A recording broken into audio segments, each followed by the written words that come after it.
Hello, good evening. Welcome back to the pyramids series.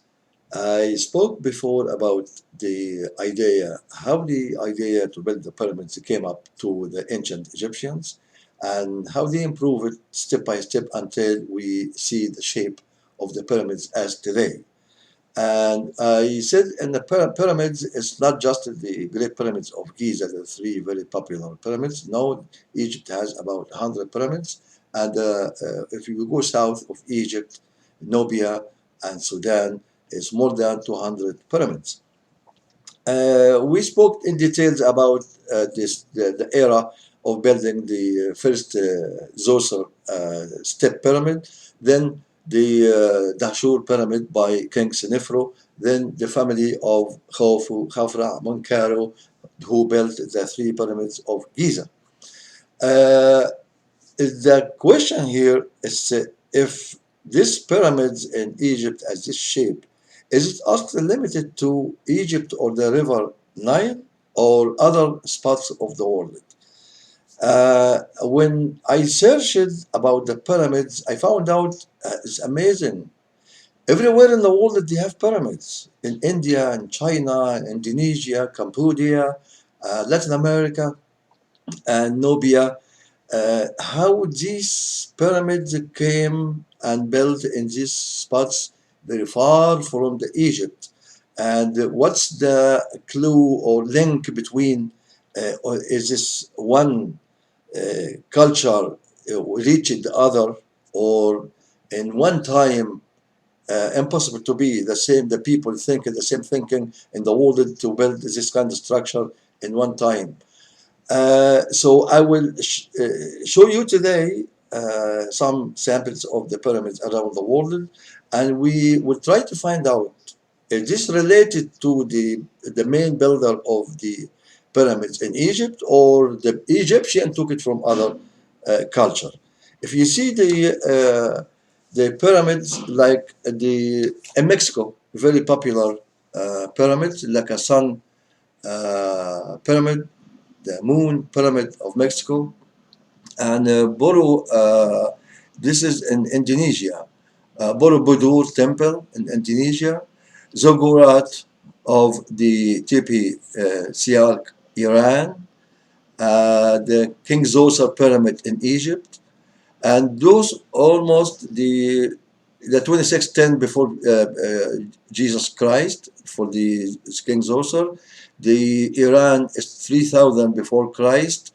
The Indonesian pyramid 800 before Christ, and the Mexico is between the 4000 before Christ, 3000 before Christ, and still built until after the Christ.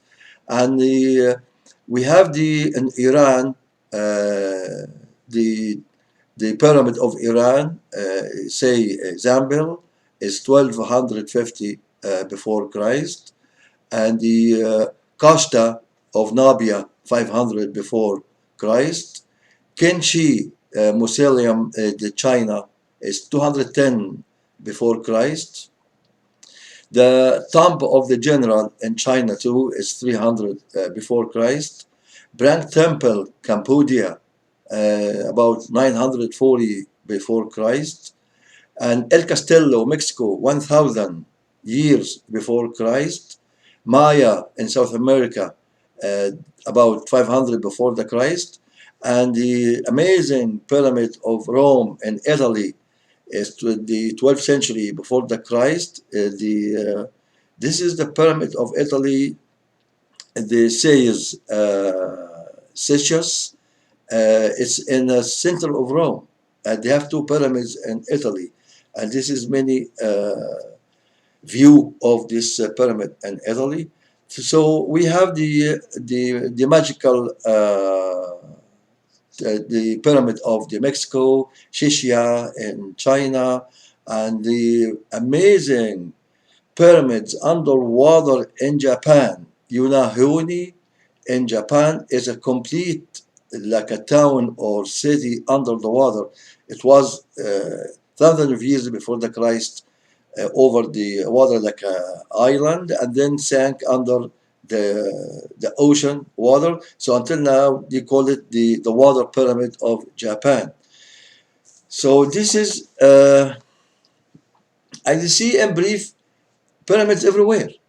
And we need to know, is this a tie before these pyramids and the Egyptians? Who built first? Who created this kind of structure?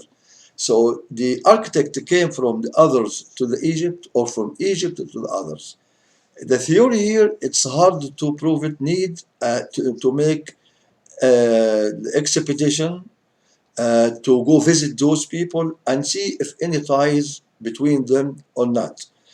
Uh, and the actually in 1969, the scientist came from Norway, Thor Heyerdahl. He tried to prove if Egyptians can travel from Egypt to the shore of the Latin America, that means the Egyptians, they went there and they mixed it with the culture in the local Native Americans, and they give them the idea about building this kind of pyramids. And if did that, this is about 7,000 kilometers far from the shore across the Atlantic Ocean. So it will be easy to go to Italy just across the Mediterranean Sea, or go south the Red Sea and Indian Ocean to the China, to India, to whatever. So the most hard one, Thor Heyerdahl, the scientist, he's explorer and he's adventurer. He tried to prove the Egyptian could go there or not. So he make expedition for this. This scientist, he has a history of discovering the relation between the civilizations or the different cultures. So he went one day to the isolated islands in the Pacific Ocean. The Polynesian Islands is close to Australia, between Australia and New Zealand, south of Fiji Island. And he found there the people very similar to the original people in Latin America. And he found the same animals. They have it the whole in islands, the same animals in Latin America. So he said, is it possible? Thousands of years ago, the South Americans, they traveled and they stayed in these islands and they created the population. So he made his very amazing trip with a boat. He manufactured or he constructed, same as he saw in Peru monuments in the walls of temples there, thousands of years, is a raft made from wood and use a sail and no any kind of improvement equipments. And he took a team from Peru and he traveled 1947 across the Pacific from the shore of the Peru until he reached the island of the Polynesians, about more than 8,000 kilometers in the very tough wild water of the Pacific Ocean. And it was very risky. It's a big story. He had a book.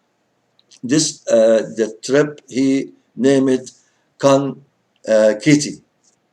Actually, this Kontiki, sorry. So this is, it was a successful experiment. He did it.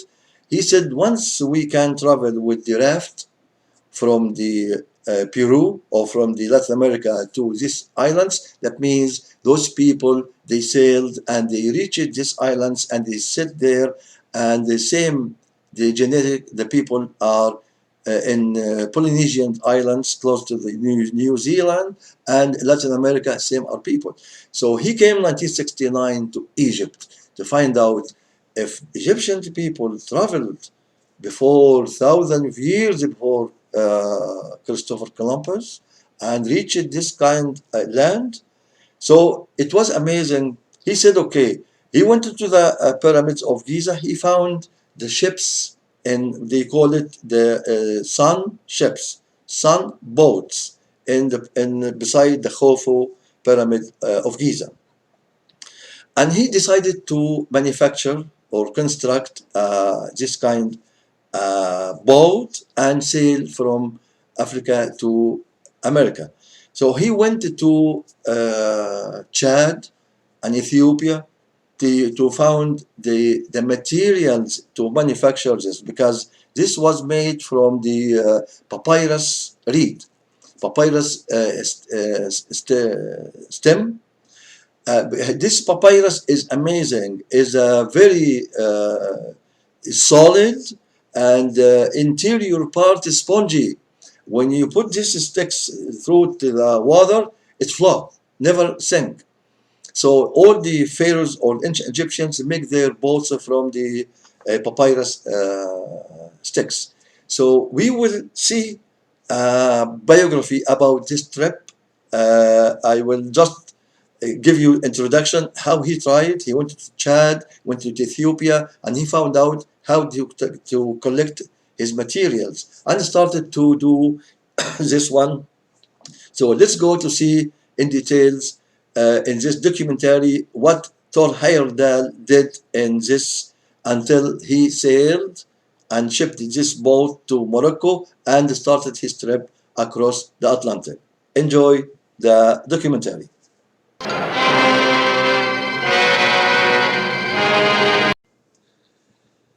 Very sad, really very sad to end the trip like this way, just 1 week away from the Barbados island in the Caribbean. Very, very, very disappointment. How much effort and work did Thor Heyerdahl and his team to collect the materials, to manufacture this boat, to ship it to Morocco, then sail for a couple months. How many storms, how many difficulties they faced. They did love work, but unfortunate, it didn't go to the end. So the people, they said, oh, that means the ancient Egyptians never traveled, because we are here, we tried, we did the same as they did, but we couldn't contact, we couldn't reach the shore of the Latin America. So is this end of the story? That means no connection. So it's still the question there. How the pyramids came in this it's same as the Egyptian pyramids in Mexico. Who give to another? We have to prove it. So it was, we have to investigate. Thor Heyerdahl, he found out it's a design of this boat. It has a default happened. This is a papyrus. The boat was very long, more than it should be, as he said in the as he say he saw in the pyramids of Khufu. The sun boats was shorter a little bit, because what happened, the to construct this kind of boat, they put group of this papyrus stem together and take it and tie the end, and it's curved to the up. If left it like this, it's for free. When they sailed for long time, they started the papyrus to curve it down to concave. Concave, so the end of the boat, step by step, became under the level of the ocean. So this is making the boat will sink, because it's not straight enough, as it didn't keep the shape as the boat. So it was a manufacturer design, it was has defect. So he said, no, I will not give up. I will try again. So he went again and he manufactured another one, but more stronger, more accurate. And he took exactly from the Khufu sun boats and pyramids, he exactly the measure, and he manufactured the other one. This time he manufactured his boat in Morocco, not in Egypt. They said no need to make it in Egypt anymore. And the ship, it was very hard job. It's not easy. So he manufactured and he formed his team again, and he starts another trip. We would see for next part the trip of the reaching the Caribbean island of Barbados, and prove the Egyptian can go sailing across the Atlantic 7,000 kilometers to reach and to mix their culture with the native people in Latin America, and teach them how to make the pyramid. We will see for next part in details what happened for the second trip. Thank you very much. See you for the next part.